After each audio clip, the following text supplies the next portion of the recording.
My name's Brett with THS National. We're here in Mount Pleasant, South Carolina at Harbor Point Apartments that was recently just renamed the Cooper. We are starting up an exterior reskin project that is going to involve all new siding, board and batten on some of the sunrooms, new windows, doors, exterior paints, and a few other things. This is a very old 1980s style property, one of the original apartments located here in Mount Pleasant, South Carolina.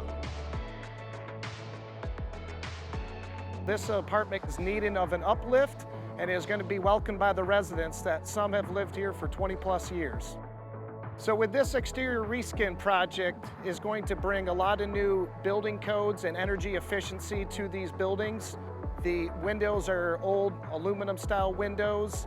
There was just thermoply cardboard on the exteriors of the building. So with the new cementitious siding and the board and batten, new Energy Star rated windows, new plywood and vapor barrier, these buildings will be able to perform at a very high efficiency for the residents, which will help them cut down on some of their energy and HVAC monthly. My name's Brett Halsey, and you can reach out to me for any exterior capital projects that you may have coming up.